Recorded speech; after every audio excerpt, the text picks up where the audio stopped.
సభా సరస్వతికి వందనం.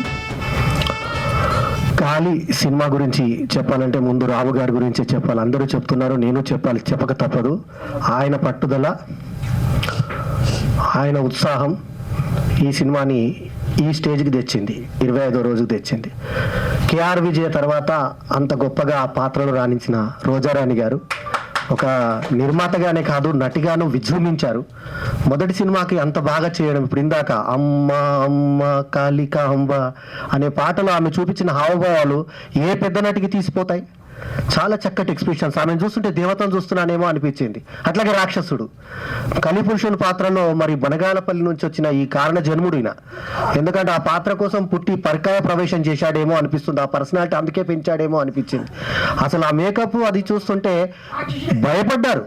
రాక్షసుడు మనిషి చాలా సౌమ్యుడు, కానీ భయపడే విధంగా చేశాడు.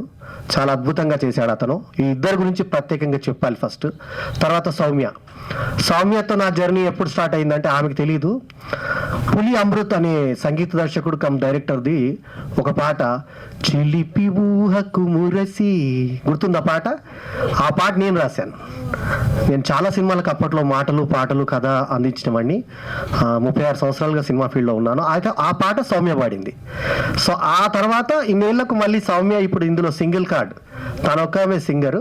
ఆ సౌమ్యని వాళ్ళు అటు చూడడం నాకు చాలా ఆనందంగా ఉంది. ఆమె గొంతు విని ఎంతో సంతోషపడ్డాను. ఆమె చెన్నైలో స్థిరపడ్డారట. ఉషా తొలినాలలో నా పాటలు పాడింది, సౌమ్య తొలినాలలో నా పాటలు పాడింది. శుభాకాంక్షలు అండి, చాలా బాగా పాడారు. ఆ ఫీల్, అమ్మవారి గొంతు ఫీల్ తీసుకొచ్చారు మీరు. సో అట్లాగే ఇందులో నటించిన ప్రతి ఒక్క నటినట వర్గం సురభి నాటకాల నుంచి తీసుకొచ్చి వాళ్ళకి అవకాశాలు కల్పించారు రాము గారు. ఫస్ట్ నేను అవార్డు ఇచ్చినప్పుడు ఫస్ట్ ఆయన బయోడేటా చూసి ఇచ్చాను. ఇచ్చిన తర్వాత ఒకసారి ఆయన నాటకానికి వెళ్ళాను. అసలు ఆయన పరకాయ ప్రవేశం చేస్తూ నటిస్తున్న తీరు చూస్తుంటే నాకు ఆశ్చర్యం కలిగింది. ఎంత గొప్ప నటుడు ఉన్నాడు ఆయనలో. అసలు ఈ సినిమాలో ఆయన చేసిన పాత్ర చిన్నదే, కానీ ఎంతో పెద్ద పాత్ర చేయగలటువంటి స్టామినా, స్టాండర్డ్స్ ఉన్న వ్యక్తి ఆయన. సో రాము గారికి చాలా బంగారు భవిష్యత్తు ఉంది. ఇక ఈ సినిమా గురించి మాట్లాడితే, ఈ సినిమా తీసుకురావడం ఒక ఎత్తు అయితే, రిలీజ్ చేయడం ఒక ఎత్తు, దాన్ని 25 రోజులు థియేటర్లో నిలబెట్టడం మరొక ఎత్తు.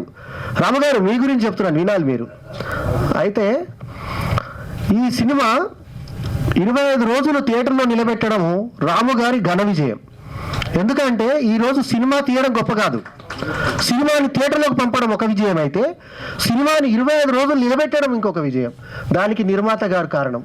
సో వారికి, రోజారాణి గారికి అభినందనలు తెలియజేసుకుంటూ, రాము గారి పట్టుదలే ఆయన ఈ స్థాయికి తీసుకొచ్చింది. ఎందుకంటే ఇంతకన్నా మంచి మంచి సినిమాలు కూడా రిలీజ్కి రానటువంటి పరిస్థితుల్లోంచి ఇవాళ ఈ సినిమాని 25 రోజుల సక్సెస్ మీట్కి ఆయన మొదటి విడుదలైన చిత్రం ఇది. అంటే ఆయనకు ఒక పునాది వేసుకున్నాడు. లేట్ వయసులోనైనా ఆయనకి ఇంత మంచి సక్సెస్ దొరికినందుకు, ఆ వచ్చిన కళాకారులందరికీ లైఫ్ ఇచ్చే ప్రయత్నం ఆయన చేసినందుకు ఆయనను అభినందిస్తూ, ఇంకా మున్ముందు ఇంకా మంచి మంచి సినిమాలు ఆయన నుంచి రావాలని కోరుకుంటూ, ఇవాళ అతిథుల గురించి కూడా చెప్పాలి కదా. మాకు వెన్నుదండు ఉండే ఎప్పుడు రేలంగి నరసింహారావు గత ప్రోగ్రాంలో ఉన్న ముఖ్య అతిథి. అట్లాగే మా సాయి వెంకట్, ఆయన బ్యానర్కి సంతకం పెట్టిన ఆయన. అప్పటి నుంచి మాకు ఒక అన్నదమ్ములాగా, రామలక్ష్మణులాగా మేము ఇద్దరం ఉంటాం. ఎక్కడున్నా ఆయన కలిస్తే బల్లెం ఎక్కడని అడుగుతారు, బల్లెం ఎక్కడ కలిస్తే సాయి వెంకట్ ఎక్కడని అడుగుతారు. అట్లాంటి బంధం మా ఇద్దరిది. సో అట్లాగే తిరునగర్ శ్రీనివాస్ గారు, జంధ్యాల గారు, విజయ్ గారు, వీళ్ళందరి సహచర్యాలు ఈ కార్యక్రమంకి నేను రావడం చాలా ఆనందంగా ఉంది. పిలిచి గౌరవించినందుకు రాము గారికి కృతజ్ఞతలు తెలియజేసుకుంటూ, పిఆర్ఓ మూర్తి గారికి శుభాకాంక్షలు తెలియజేసుకుంటూ, మీ సహకారం మాకు ఉండాలని దయచేసి కోరుకుంటూ నమస్కరిస్తున్నాను.